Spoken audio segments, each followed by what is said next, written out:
जय जिनेंद्र। आज है 10 लक्षण पर्व का तीसरा दिन यानी कि उत्तम आर्जव और हम मौजूद हैं लुधियाना के डुगरी धांधरा रोड पर स्थित दिगंबर जैन मंदिर में, जो कि एकमात्र लुधियाना का मंदिर है। तो हमारे साथ मौजूद हैं दिगंबर जैन के शास्त्री जी अभय जैन जी। उनसे बात करते हैं इस दिन की क्या महत्ता है। शास्त्री जी बहुत बहुत स्वागत है आपका। जय जिनेंद्र। शास्त्री जी, जैसे कि आज तीसरा पर्व है, तो आज का दिन का क्या महत्व आप बताते हैं। जी, जय जिनेंद्र बंधुओं। हमारी यात्रा धीरे धीरे प्रारंभ होकर आज हमने प्रथम दिन उत्तम क्षमा को धारण किया तो क्रोध को त्यागा। दूसरे दिन हम एक और उत्साह के साथ आगे बढ़े तो हमने अपने जीवन से जो हमारी उन्नति में बाधक होता है वह मान कसाय, उस मान कसाय को त्याग कर एक सीढ़ी और आगे बढ़े तो आज हम उत्तम मार्ग धर्म को हमने धारण किया। ये दोनों को करने के बाद आज हम तीसरी सीढ़ी पर, तीसरे पायदान पर आए हैं, वह है उत्तम आर्जव धर्म का दिन। उत्तम आर्जव का मतलब क्या है? ऋजुर्भावा आर्जवम, यानी कि ऋजुता का भाव। सरलता में समझे तो ऋजुता यानी सरलता का भाव, जो स्पष्टवादिता है, ईमानदारी, सरलता, कोमलता, इसका नाम है उत्तम आर्जव धर्म। कहते हैं कि क्रोध की अधिकता नारकियों में होती है, मान की अधिकता मनुष्य में होती है और मायाचारी की अधिकता, आज तीसरा दिवस है मायाचारी को, यानी आर्जव का विपरीत होता है मायाचारी। मायाचारी की अधिकता होती है पशुओं में। अगर वह उत्तम आर्जव को मनाने का कारण क्या रहा? अगर वह मायाचारी तिर्यंच गति में मात्र जानवरों तक सीमित होती तो बात अलग थी, लेकिन आज वह मायाचारी हमारे जीवन में बहुत ही ज़्यादा प्रवेश कर चुकी है। आज का व्यक्ति दोहरा जीवन जी रहा है। वह जब मंदिर में आता है तो कुछ अलग हुआ करता है, अपने बच्चों के साथ होता है तो कुछ अलग हुआ करता है, परिवार में दुकान पे होता है तो कुछ अलग हुआ करता है। यही दोहरापन व्यक्ति को दुख का कारण दिया करता है। आचार्य बताते हैं कि 4 कसाय हैं, क्रोध, मान, माया, लोभ।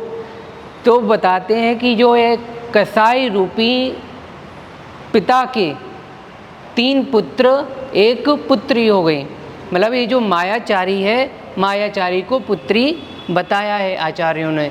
वो कहते हैं कि जिस प्रकार से एक लड़की का, एक कन्या का विवाह होता है तो वह 2 घर की होकर रह जाती है, कि उसका जो ससुराल और मायका 2 भागों में बट जाती है। इसी प्रकार से ये जो माया है, यह मायावी हमारा जो वर्तमान में है इसको तो बिगाड़ता ही है, साथ में जो हमारा आगामी भव है उसको भी बिगाड़ दिया करता है। आचार्य भगवंत बताते हैं कि आज व्यक्ति मायाचारी की जाल में इस कदर से फंस गया है कि पहले के ज़माने में लोग बाग अपनी धन की रक्षा के लिए उसको ज़मीन में गाड़ दिया करते थे, तो वह जब व्यक्ति मर गया तो सर्प बनकर उसकी रक्षा करते थे। आज के समय बैंक का ज़माना है तो वह ऊपर चीर बनकर उड़ा करते हैं और अपनी धन की रक्षा करते हैं। एक छोटा सा उदाहरण है कि एक विश्वास शब्द है, किस प्रकार से विश्वास मनुष्य के जीवन से उठता जा रहा है। एक ये जो कहानी लिखी है, ये कहानी भी एक संत, एक हमारे आम इंसान ने लिखी है, लेकिन उसने किस प्रकार से एक मनुष्य को और एक तिर्यंच को ऊपर नीचे करा है। एक जंगल में एक व्यक्ति दौड़ा हुआ जा रहा है, उसके पीछे सेल लगा हुआ है। वह व्यक्ति दौड़ता हुआ जाता है, एक पेड़ पर चढ़ जाता है। वहाँ देखता है कि वहाँ पे एक रीछ भी वहाँ पर यात्रा कर रहा, रीछ भी वहाँ पर बैठा हुआ है। तो वह देखता है कि पहले तो कहता है अब तो मैं आज गया, नीचे शेर है ऊपर रीछ है, लेकिन वह देखता है कि वह रीछ भी तो डरा हुआ है, तो दोनों आपस में कहते हैं भाई देखो दोनों को खाने के लिए एक ही है, ये शेर हम दोनों को खाएगा, इसलिए हम आपस में एक दूसरे की रक्षा करते हैं। शेर भी नीचे बैठा हुआ है। धीरे धीरे रात्रि होती है। वह अब मनुष्य कहता है रीछ आप एक काम करें, पहले आप विश्राम कर लें, फिर मैं विश्राम करूँगा। वह रीछ आराम करता है। वह शेर उसको बोलता है एक काम करो, ये मनुष्य तुम इसको नीचे गिरा दो तो मैं इसको खा लूँगा और तुम्हें छोड़ के यहाँ से चला जाऊँगा। तो वह मनुष्य उसकी बात मान लेता है और वह उसको जैसे ही धक्का गिराने को होता है, वह रीछ की नींद खुल जाती है। वह समझ जाता है कि ये मेरे साथ क्या करने वाला था, लेकिन धोखा देने वाला था। लेकिन वह उसको कुछ नहीं कहता। अब कहता अब मेरी नींद पूरी हो गई है, आप सो जाएं। लेकिन मनुष्य सोता तो है, लेकिन जिसके मन में उसको दगा देने का, उसको धोखा देने का भाव था, उसको नींद कहाँ आएगी, वह नींद सो नहीं पाता। वह धीरे धीरे उसका चिंतन चलता है। वह शेर भी कहता है कि ये रीछ जिस प्रकार से मनुष्य ने इसको तुम्हें धक्का दे रहा था, आप भी इसको नीचे गिरा दो तो मैं इसको खा लूँगा और मैं यहाँ से चला जाऊँगा। लेकिन वह रीछ कहता है कि मैं मनुष्य नहीं हूँ। आज का ये उत्तम आर्य धर्म हमें ढोंग का नहीं ढंग का जीवन सिखाने, सरलता का भाव अंदर लेके आने सिखाने के लिए। तो ये सरलता हमारे जीवन में आए तो इसके लिए हमें क्या करना है, और आज के दिन आप क्या क्या इसमें विधि करते हैं? सरलता हमारे जीवन में आए, सबसे ज़रूरी है कि पूजन की लाइनों में कहते हैं मन में हो तो बचन उच्चरिए, बचन होए सो तन सो करिए। आज का यह उत्तम आर्य धर्म का दिन मात्र इन दो पंक्तियों में है कि जो भी व्यक्ति के मन में है वह व्यक्ति को करना चाहिए, और जो उसके कह रहा है वो उसको अपने चारित्र में अगर लेके आता है तो वह आज का उत्तम आर्य धर्म का दिन व्यक्ति अपना सफल कर लेता है। हमारे आप देखते हैं कि बच्चा होता है वह सरलता का प्रतीक होता है। वह अपनी सरलता के कारण आपसे कोई भी कार्य करा लेता है।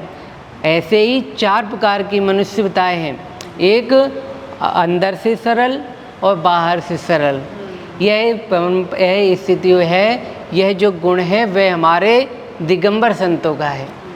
वह अंदर से भी सरल होते हैं और बाहर से भी सरल होते हैं। उनके अंदर करुणा का भाव हमेशा जीवों के प्रति निरंतर ही चलता रहता है।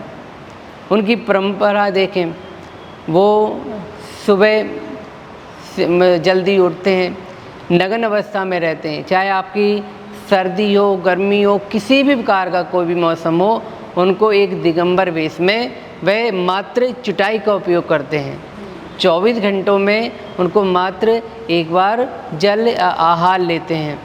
कई बार तो ऐसा होता है, बहुत से मुनिराज ऐसे हैं, जैसे अभी वर्तमान में हमारे आचार्य विद्यासागर महाराज जी हैं, उनका आप चेहरे का प्रभाव देखेंगे, कहेंगे कि ये सरलता की साक्षात मूर्त हैं। तो ये हमेशा ही ऐसे आचरण में रहते हैं या जो ये 10 लक्षण पर्व है उन्हीं में ही एक टाइम हार लेते हैं? नहीं, जो हमारे दिगंबर संत हैं उनका नियम होता है, वो दिन में एकमात्र आहार लेते हैं, वो भी खड़े होकर।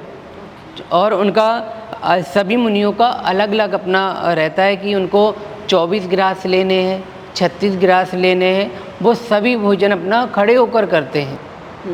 मतलब मीन्स बड़े नियम और बड़े सादगी से ही वो अपना धर्म का पालन करते हैं। जी, पूरी सरलता के साथ वो अपने का नियम का पालन करते हैं। हमारे संत आचार्य विद्यासागर महाराज जी हो गए, इनकी मूर्त देख लें। हमारे कुछ संत रहे हैं तरुण सागर महाराज जी, जिनको क्रांतिकारी, जो अपने कड़वे प्रवचनों के कारण फेमस थे।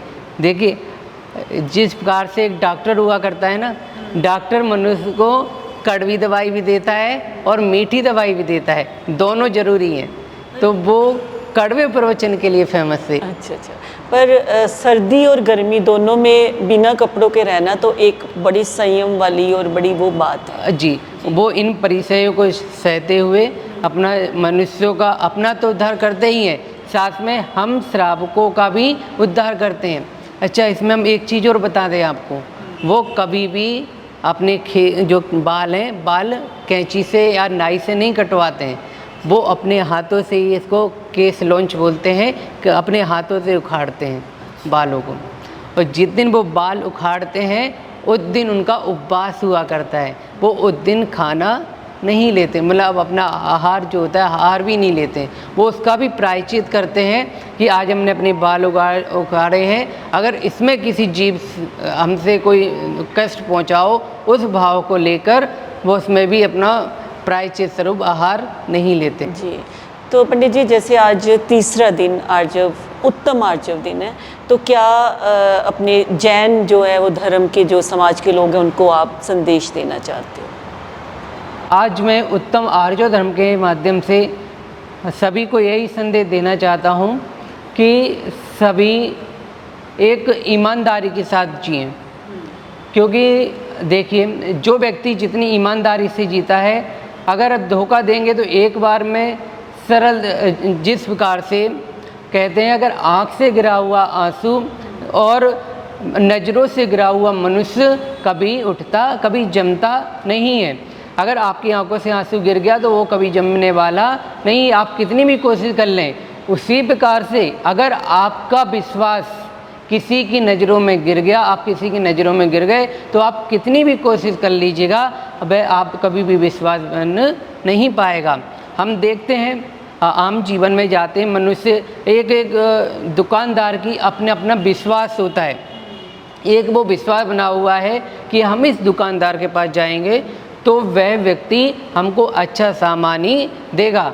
लेकिन अगर वह हमें लगा कि एक बार भी लगा कि वह हमें गलत सामान दे रहा है, उसका विश्वास उठ गया, तो कभी भी हम उसके पास लौटकर नहीं जाएंगे। बिल्कुल, और मन में सरलता, क्षमा भाव होना बहुत ही ज़रूरी है। यही हमें जैन धर्म सिखाता है, यही 10 लक्षण पर्व का सही महत्व है। और हम भी उम्मीद करते हैं कि इस महत्व को जानते हुए सभी जैन धर्म क्यों, मुझे लगता है सभी धर्म के लोगों को सरलता का जो एक गुण है बहुत अपने अंदर अपनाना चाहिए। जी, तो हम और चर्चा करेंगे शास्त्री जी के साथ, तब तक के लिए दो इजाज़त, धन्यवाद।